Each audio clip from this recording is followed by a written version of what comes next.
going to the Westchester County Center to go to the Comic Con in White Plains.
I ain't gonna lie, bro. If I had like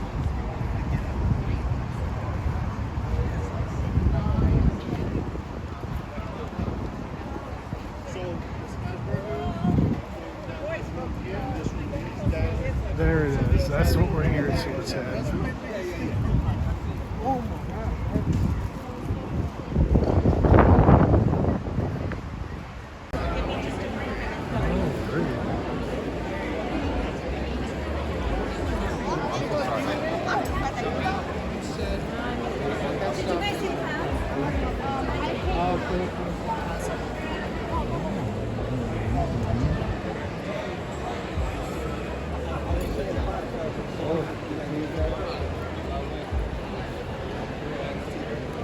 Yeah, I got it.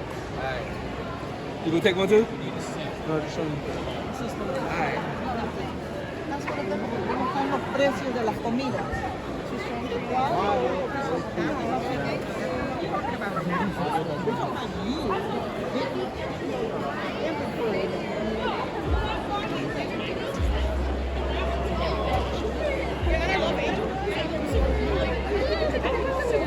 send it to me?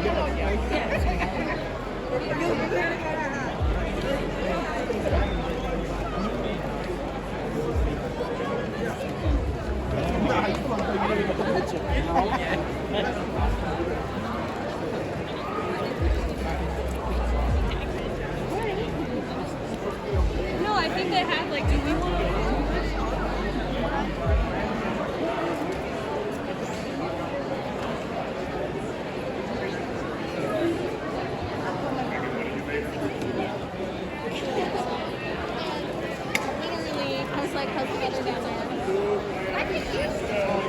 I'm so sorry.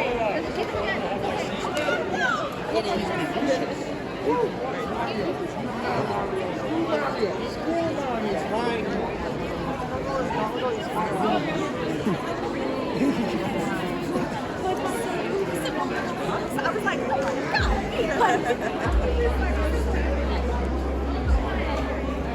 You guys want to keep some of that?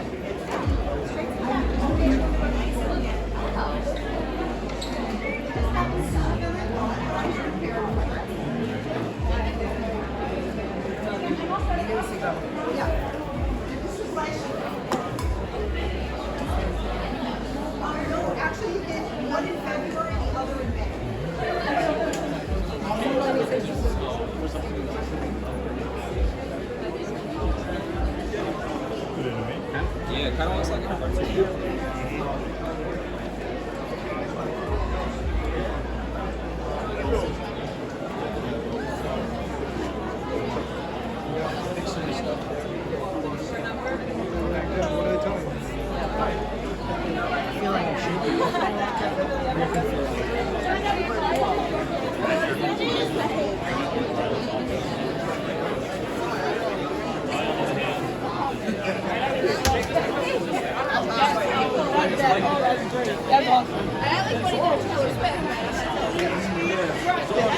Yeah, and yeah, I like the feeling you said.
I want to know if you I've never ever done my thing.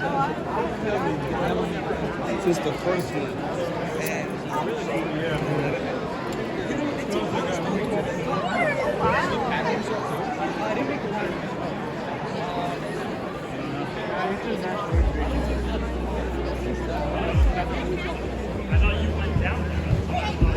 Oh, is this the panel?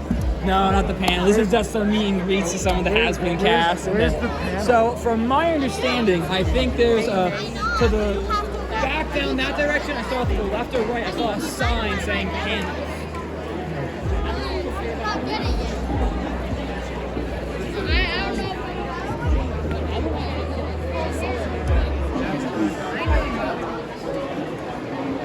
You gotta get new relations.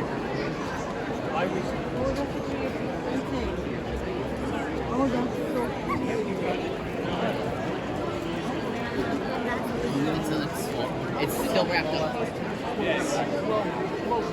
The flame throwing. That makes sense. But it's so cool.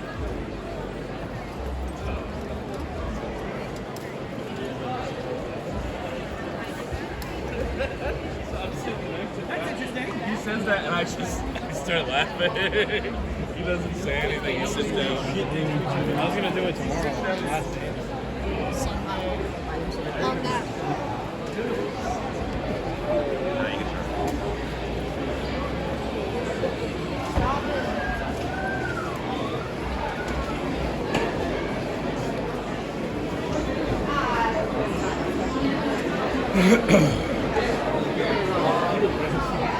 James Saito.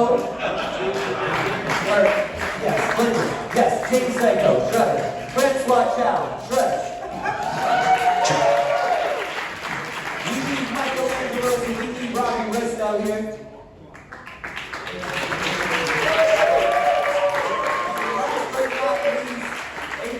Again, the beautiful Judith Ho.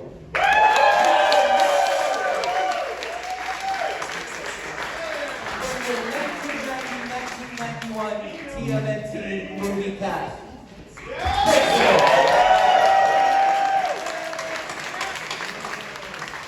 Fantastic. Truly an epic reunion here today. Truly an epic reunion. So I mean, I gotta get this thing started with that's water. That's water. So we are approaching this film franchise, this original film franchise of the Ninja Turtle movies.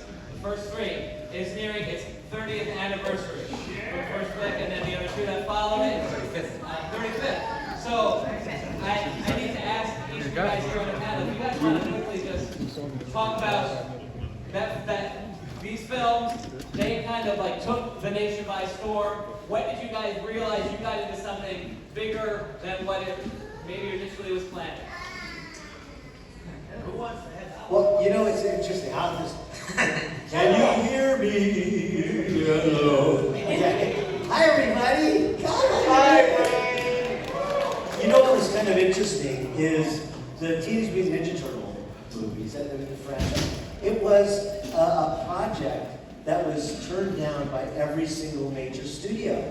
They went to Universal, they went to 20th Century Fox, they went to Warner Brothers, they went to Disney, they went to all the studios, and they said, nah, we're not interested. So there's a small little company called New Line Cinema, and all they were known for was the Nightmare on Elm Street and Freddy movies. And they said, nah, we'll take a chance with this little, it's a comic book. And they had just started a year prior this cartoon about these Ninja Turtles. They said, well, we'll take it. Well, they took it on. They filmed the movie, and everybody's going to talk about it. But lo and behold, on the first weekend, it was the largest grossing independent film weekend in the history of movies. Whoa! And by the end of the run, it was the highest grossing, most popular independent film in the history of independent film. So, I don't know if it's going to be a big old thing. I don't know about you guys, but I just thought I'd share that to start. Well, actually, we were, Jim Henson and all of us were at, is this working? Did you guys hear me? Yeah. We were actually up and go to Disney World. And we were shooting it at the time. And I was standing by Jim, and he got a little card saying that the movie was going to be the #1 movie that weekend. And he was very excited. He took us individually out to talk about the future of what we were going to be doing with him.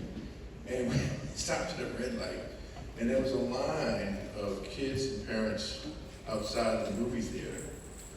And we saw it firsthand. The usher had to go down the line and tell the parents that there was no more seats. And so the kids were losing their mind at that point. And so we saw it firsthand as far as how enormous and amazing the movie was doing that weekend. So that's where we were at when it all happened. Oh gosh, I think for me, it was just when I was first handed the script, my agent said, don't pay attention to the title. It's actually a really sweet script. And till the day he died, he called it Teenage Mutant Ninja Turtles. And I sort of got a preview that we might be onto something good even before I started the film, and I told this story a million times, so I'll tell you sort of the abbreviated version. I was shooting a movie with Robin Williams in New York called Cadillac Man, and I had to keep flying, like Fridays, I'd rush out of there, I'd hop on a plane, I'd go to North Carolina, do a little pre-production, a little bit of shooting, come back to New York, and Robin one day just went, where are you going? Like, to be in this movie? And he was the sweetest, kindest man. And I said, well, actually, I'm doing another film. And he was like, well, what are you doing? And I thought, oh, God, I gotta say it out loud. Because I didn't know Ninja Turtles at all. I didn't know there was a cartoon. I didn't know there were comic books. And I said, I'm doing a movie that's called Teenage Mutant Ninja Turtles. And he said, what? And I said, it's actually very sweet. It's called Teenage Mutant Ninja Turtles. And he just stopped and went, they're making a movie of that? And I said, yeah. And he had the very first comic book. And he said, are you playing April? And I was like, yeah. And he then, from that day forward, would work extra hard to get me out on Friday so I could get on a plane and go to North Carolina. And then when the film premiered at Universal, he flew down from San Francisco with his entire family and was a huge champion. And if you ever are sitting in a panel with Kevin Eastman, ask him his Robin Williams stories, because he was a huge, huge fan. But it was, I mean, we just thought we were making this silly movie that, who knew? And it exploded very quickly. And the fact that you're all here is just an incredible honor, and I can only speak for myself, but. I'll just make it fast. It's the same. Oh, not true. Minus the Robin Williams. Okay, that is the shortest answer you'll ever get after. Well, there's 9 of us. That's a Robbie record.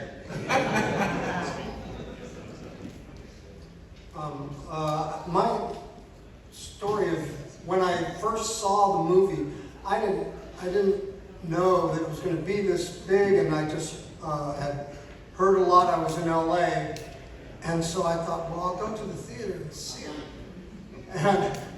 And I remember there were lines, and I was sitting in the movie theater, and I guess when I realized that it was bigger than I thought was, we're sitting in the theater, and then when the shredder comes walking out, you know, and there's that long shot and the cape and the whole thing, there was like a little kid who was maybe about 6, 7, and he was in the row down from me, and he just stood up and he said, Shredder.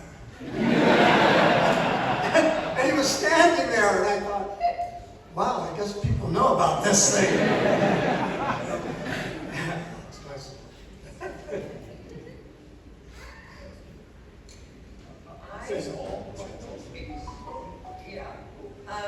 I had no idea.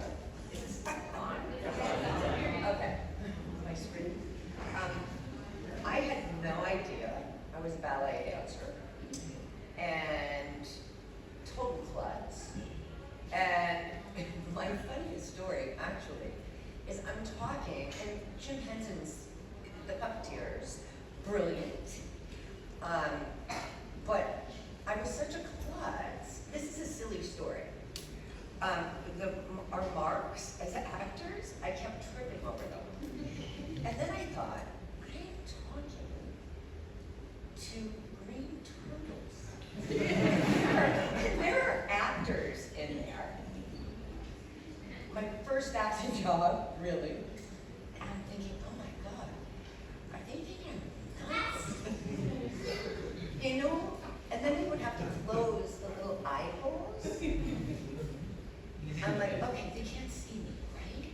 They can't see that I'm talking to 4 green turtles. But I had no idea because I did not see it at first. I had no idea what I was in for. It was a lot of fun, but really silly. Because I'm a bit of a goofball. And then they wanted to teach me nunchucks. I'm like, oh my God, I'm a ballet dancer, really? Okay, you can look goofy. Oh good, we're all good. And Splinter was the most fun. Because I'm like, I'm talking to a rat.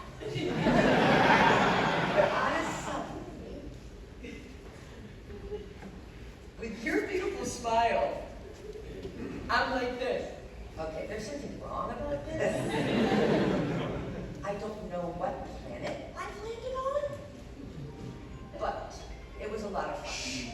But the second movie was so much lighter, because I'm a goofball. The first one was quite dark, right, Judith? Yeah, it was a bit dark. So then in walks Goofball. Had no idea what I was walking into. But it was fun, and it was cute. And then this one. Not me. I didn't do it. Oh my God, we had so much fun, didn't we? We sure did. You so made fun of me in a beautiful way. He had to watch me do the nunchucks. And he's super talented, martial artist. And I'm going, oh yeah, okay. But I didn't know about it. And I don't think any of us knew how iconic it was going to be. I really don't. And I don't even know when that happened. Because I was too busy sitting in King Kong's hand in North Carolina. Sorry. That's it. One more cute story, and then I'm done. So, there was an April O'Neil doll from the third movie. So, my kid's father gives it to my son. He goes to kindergarten. I get a phone call. Oh, something's wrong. Because your kid held up this action figure and said, this is my mom.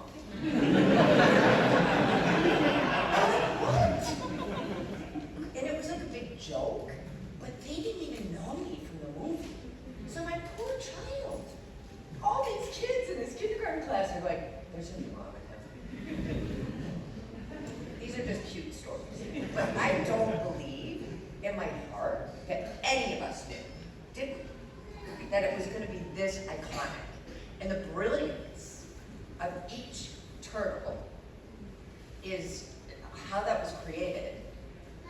That's what. I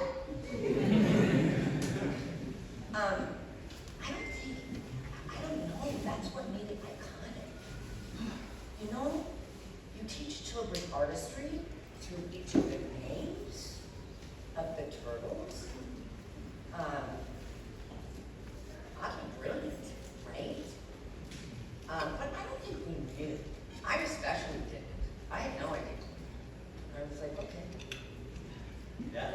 Here we go. Yeah. Do you know what I mean? I had no idea. Well, everything I do is iconic, so I know for sure. I was like, this shit's gonna be a hit.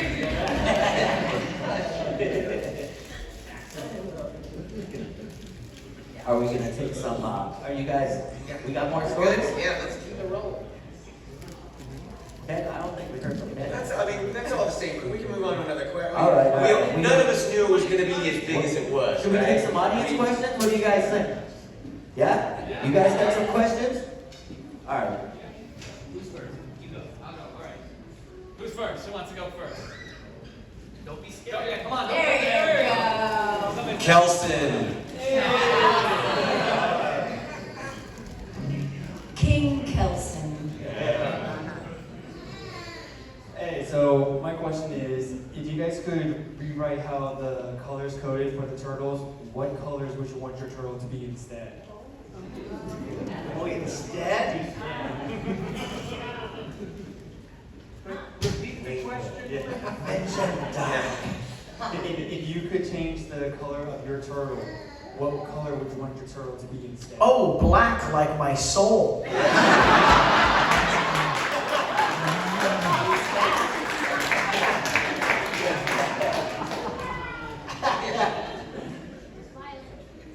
Oh, Robbie.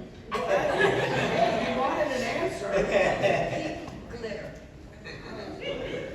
Glitter, that's good. I like Leonardo blue. I love blue. Maybe a different shade of blue? Maybe a different shade of blue. Maybe a little sparkle in it. Yeah, there you go. I was going to say black too, but I don't have a black soul, so I'm not going to go there. I'm going to say that I would definitely keep Raphael's red because originally all the turtles were red, but Raphael was the only one that stayed true to the whole origin and everything. So I'm gonna stick with red. Stay there. I mean, you guys know, initially, maybe some of you don't, that when the turtles were drawn in the comic books, they had all red bandanas. And basically the way to determine who was who was by their weaponry. So, I mean, for the movies, I thought it was kind of a brilliant way to define them immediately, is by changing to the orange and red and purple and blue. I thought it was kind of a brilliant thing. That's one of my favorite stories, by the way. We were in the apartment, it's in a second movie, and the swords, oh my goodness, he got stuck in the window. It was so cute. It was so cute. It was like he actually looked like a turtle who was in distress. It was two swords. Yeah. It was Leonardo. Leonardo. Oh, poor baby. Yeah. I was so new at acting. It was like, how do I have to go through? Yeah. It was really cute. Yeah. But now today, you would be acting to a tennis ball. You wouldn't be acting to a real thing in the room with you. Judith, didn't you have paper plates or something that you had to act to? Yeah. Or pieces of tape is the best on the camera box. It's like, how do I not look cross? The technology for the first movie. The second one was a little easier because they got all the kinks out on the first one as far as the technology with the radio control with the characters and stuff. But they were crashing, and you know that the turtles, all four of them, always work together. So if one went down as far as the radio control, all of them you couldn't shoot. So they always say, well, let's shoot the rat. Let's shoot the rat. Because he was hardwired, so he was easy to perform. But I feel sad for Paige because I remember the second one, all the guys in the suits and everything, they were just they teased her so much. And so, of course, I was going to Splinter, so I became this 75-year-old man telling them to stop teasing Paige when we were shooting. So it really came out that we all turned into these characters, and it was a lot of fun.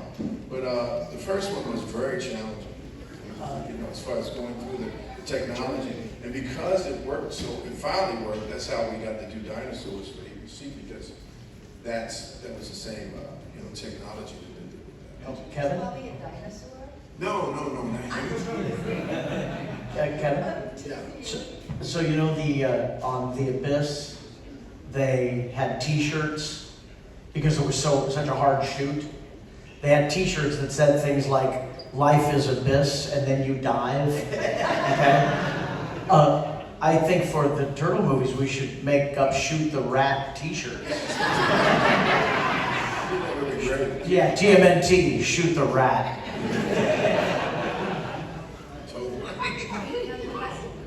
Next question over here. Hi, my name is Speedy Monk, and my question is, do you guys ever have dreams where you're the characters you play in, media? One more time. Did you ever dream that you were one of your characters in your dream? Have you ever dreamt that you played, are you dreaming that you're the character in real life? Oh yeah, I wanted to be a turtle. I never wanted to be a 4-foot rat. That was not in my dreams at all.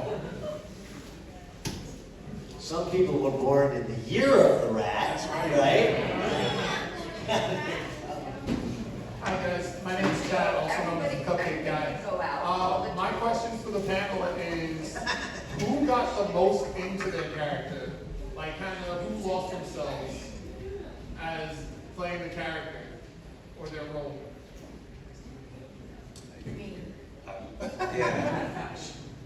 Well, I didn't really have to act.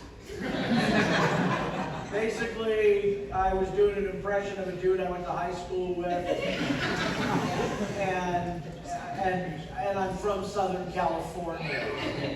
You know, and grew to be a teenager at the height of Val speak.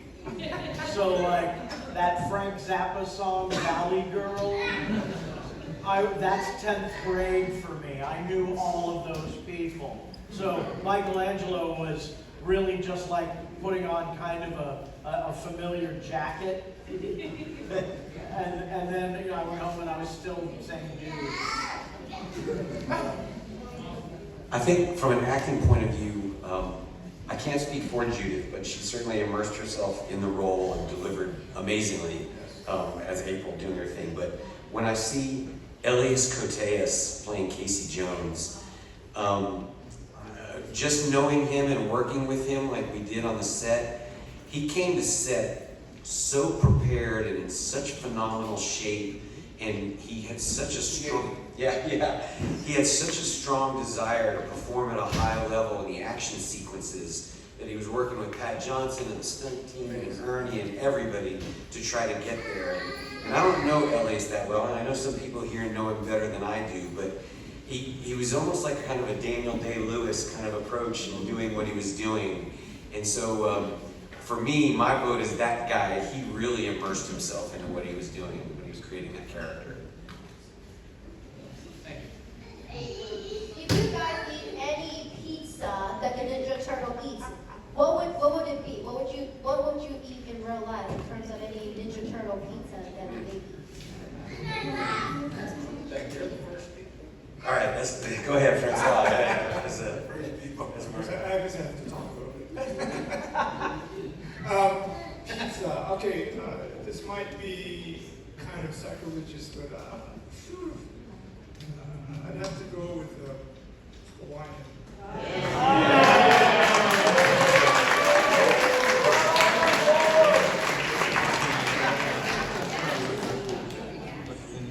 Well, you know, as far as, you know, Brian Henson asked me to, he asked me about that I wanted to do Splinter because I was already on Elmo, and he said, you know, let's give you something to sink your teeth into that's a little older.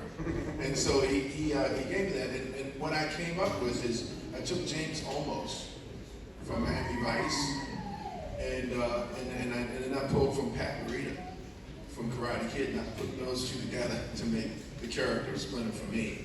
And it was amazing to work, you know, because normally I'm for younger, you know, this was more family, so I had to think more of an actor, and working with the actors was amazing because they really got me to figure out who Splinter was, because he was a 75-year-old man. Yeah, we saw him as a rat, but he acquired these teenagers. And, you know, he never thought he would have to do that. And so it came with a play that I had to really hone into how that whole dynamic of those teenagers and how he would relate to them. And so those two actors really, you know, helped me. I don't know that I ever told you this, but for me, it was incredibly easy to make pretend that the Turtles were real, because the actors in the suits were amazing.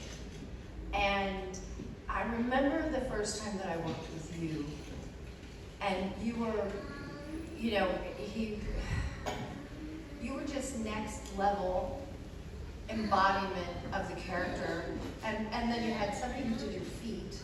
Yeah, absolutely. It felt like there was a couple people like when you would walk. About 3 or 4, yeah. Right.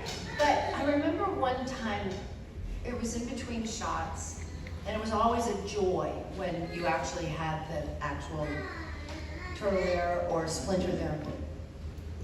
And you know, sometimes filmmaking can be very long and boring because there's a lot of waiting. And we had a conversation, and you stayed in character the whole time.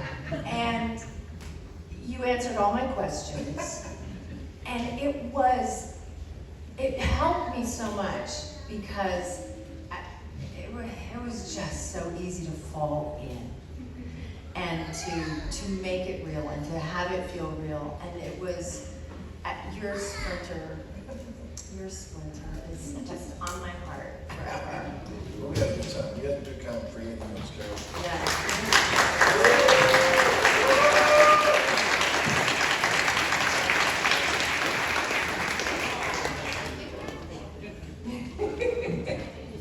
Okay, so I am a huge Ninja Turtles fan. I actually, the first movie, I actually memorized it, from beginning to end. And I actually admired all the work that you guys have done. I know I have multiple questions, but I'm going to stick to a couple, if possible. One of them is, when you actually heard of Jim Henson's passing, I just wanted to know exactly how you guys felt and everything, and how much more did you actually put into your work. That's one. And two, I noticed that Ken was mentioned about Matthias, who plays Quincy Jones. He was absolutely amazing. And then I believe he skipped the second one, but he was actually in the third one. He played as Quincy Jones, but he also played as I believe he was like one of the guys that captured. I believe I don't know what he was. I don't recall his name. He's really great. So I just wanted to know how you guys felt about these two questions.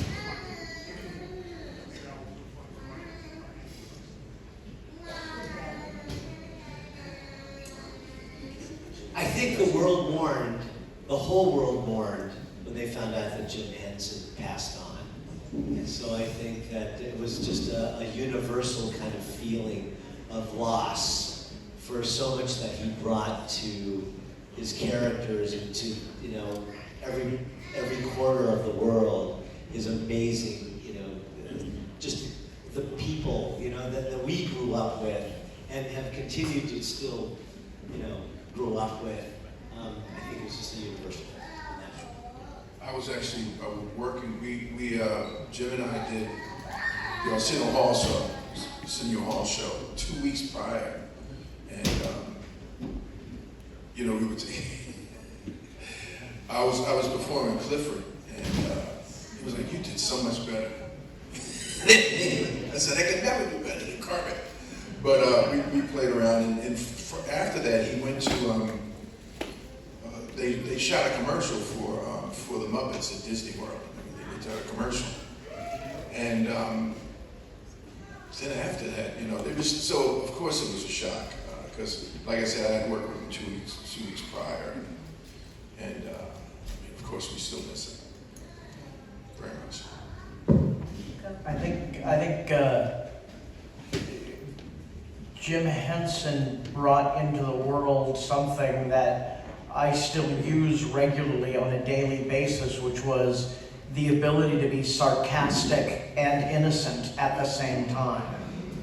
Like a lot of that Muppet movie and Muppet Show comedy, there's a tremendous amount of satire and really caustic humor, except it's delivered in such an innocent way that it's no wonder that when he passed, both adults and kids were bummed about it. Yeah, I don't know. It was just a little amusing. Didn't have to be anything.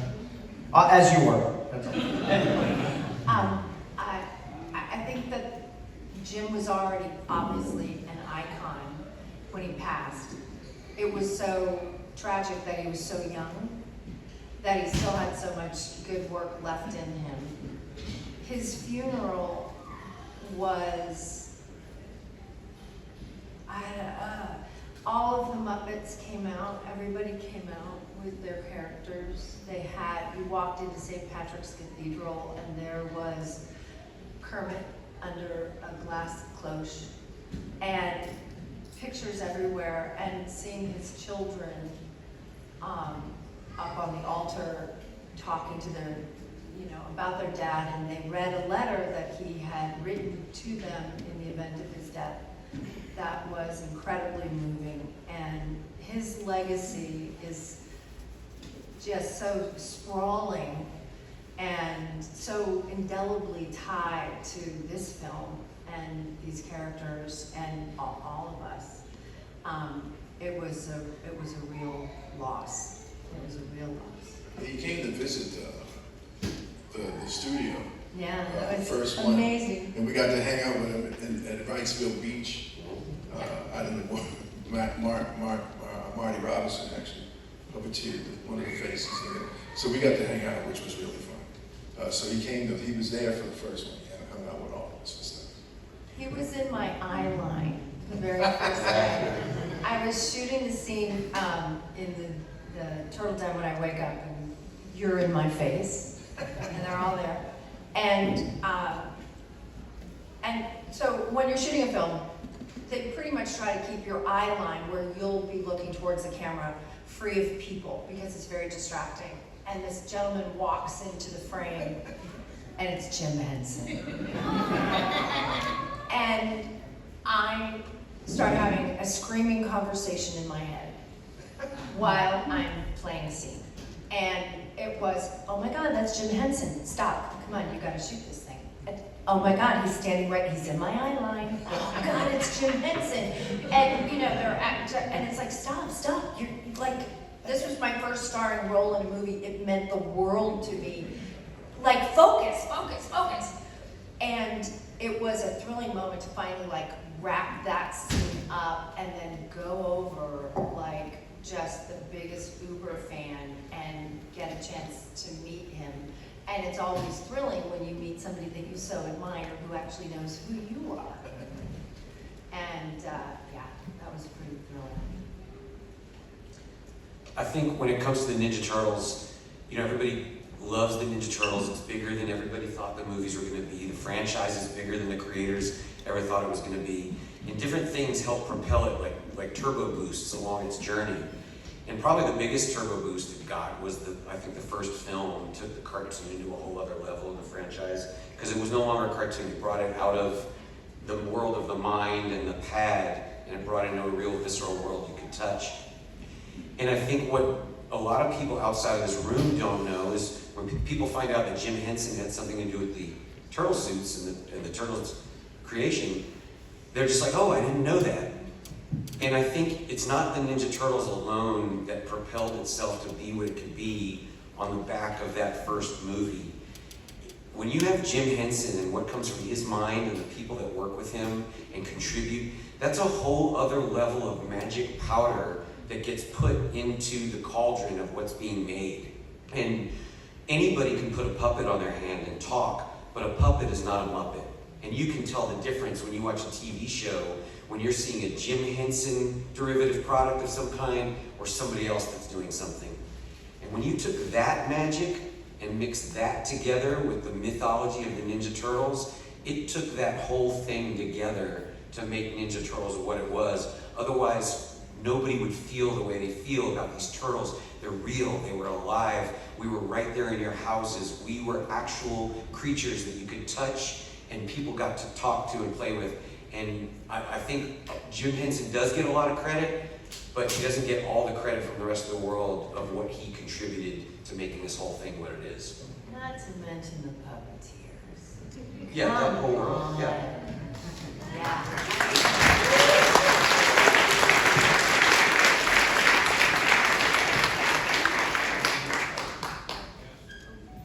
Hi. When you first heard about the movie, when you were going to box office, did you go out to celebrate or have any type of celebration for it? And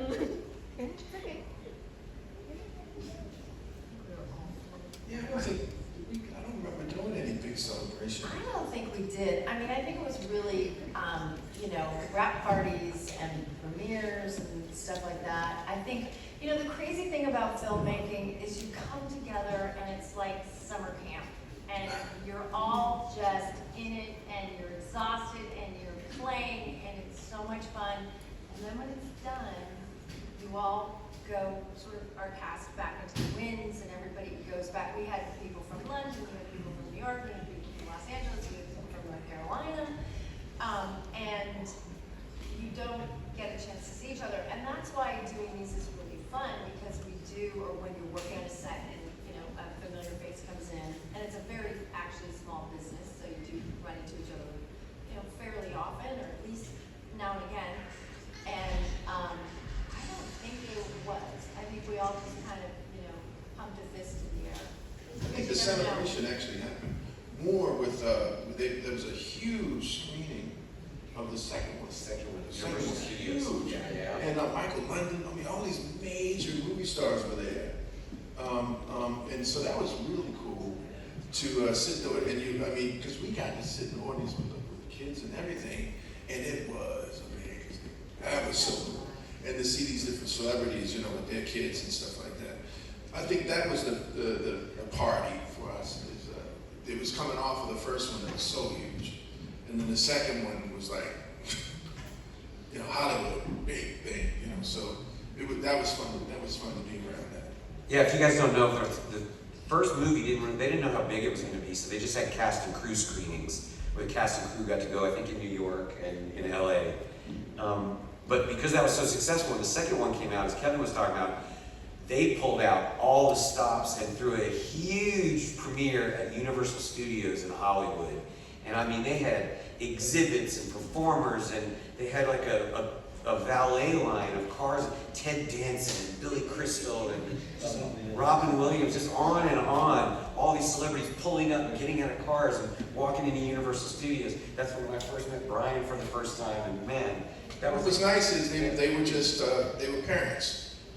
You know, they weren't coming as celebrities, they were parents because they were bringing their kids who, you know, like even, you know, you was talking about Judith, how Robin already knew about them because of his kids and stuff, so they were coming as parents, and so it was nice to see them, you know, excited about their kids seeing this, you know, because it was huge, I think.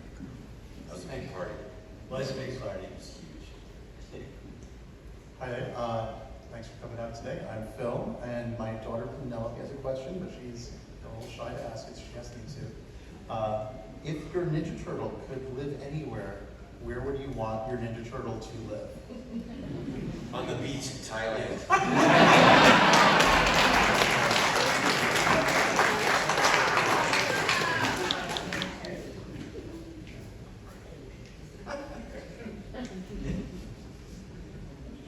Hi, my name is Michael. I've seen that movie so many times. You guys did a really good job. So I'm just curious, when you were in costume, was it hard to move around? Because that's what I found the most amazing, how you made those costume characters look so real, including Splitter.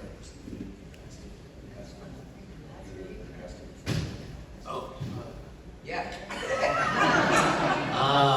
Yeah, it was crazy.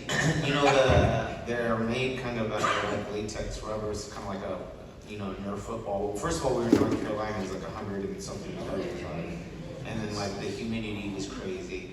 And then we were pretty much like split up into kind of 2 units. So a lot of the action was being done on the second unit, and so we were doing fight scenes. It was like, you know, a normal work day on a movie is like around 12 hours. I remember some days it was like 12, 14, 16-hour days, and you're doing fight scenes all day long. Like that's your job. And but it's like, imagine taking like a Nerf football and like dunking it in water, and it just all holds the water. So it's like we'd sweat in it all day, and then by the end of the thing, it was like the costumes were like almost doubly as heavy just from the sweat, you know. But it was crazy. But it was also just, you know, for me anyways, I knew that it was something special because I grew up like on Bruce Lee movies and Jackie Chan and Jet Li and all that, and so, you know, being part of Golden Harvest for me was like, whoa, these people make martial arts movies, and that's what I was there for. So it was a lot of fun, even though it was a crazy amount of work. And I see these pictures, seeing the one. Yeah, but Ernie, you got to do double duty. You got to be inside the turtle, and you got to act as yourself, which was like cool. And you know, us walking, you know, they had these amazing martial arts people who actually flew over from Hong Kong, some of them. And we would stand, and you know, the guy who was, what's his name? Pat Johnson. Pat Johnson was amazing. And he would show us all, you know, we'd show Steve, the director, and we'd watch this, and we were blown away by the whole choreography of the fighting. I had no idea, and it was beyond incredible. As a matter of fact, one of the guys from Hong Kong, I don't think he really understood about the head of the turtle, what he was going to be fighting in. And at one point they did the whole scene, and one of them, this guy, just ripped off the head. Because he got claustrophobic, ripped it off. They flew him right back to home. He was out of it. He couldn't do it. It was amazing. You know, like, you see this major thing happen, and all of a sudden, one. It's like, yeah. But I've never seen anything like that close up. I mean, the talent and the choreography of that it blew me away. The flips and everything, it was amazing. The nunchucks and everything. Yeah, I was so talented. When it came to the fight scenes, talking about how difficult it was, you couldn't see out of the turtle head. You just had these tiny little pinholes people could see out of it. So trying to do the fight choreography, usually, like if I was fighting Ernie or Brian or whoever, I can look at them and I can see what's coming, and we can kind of dance together. Well, because you couldn't see, we had to train and drill these fight scenes over and over and over again, so that it kind of became second nature. You just knew where to turn and what to do. But it was a lot of sound cues. We'd be yelling at each other. Like, if I was going to punch Ernie or something like that, I'd have to be like, hey! And he knew to look, and we kind of time like 1, 2, 3, all this. You kind of heard this. It's like a military cadence thing going on a lot. And that was everybody giving each other cues on what we were doing. So we had to find other ways to overcome the limitations we had in order to put the fight scenes and stuff like that together, despite the weight, the heat, not being able to see, and not being able to breathe either. That was the challenge. So a quick question for Ernie and or Ken. So I've wondered about this for a long time. When there is a martial arts fight, why do people still attack one at a time?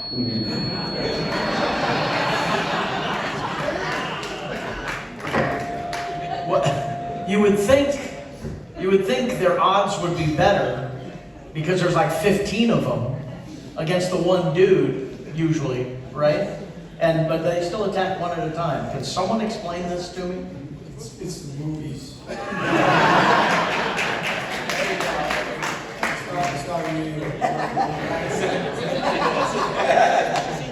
Well, now it's ruined. So listen, this has been quite amazing. I mean, we have been honored to have such a large reunion of this and discuss really, I think we touched upon the real magic of what these movies meant to everybody with these characters, what all of your work has done. So I think that's fantastic. But before we go, we gotta take care of one more thing that TMNT Fletcher's gonna handle. Okay, hold on. I gotta come up here for this. Are you guys ready? Are you guys ready? Come on, you ready? Make some noise for the What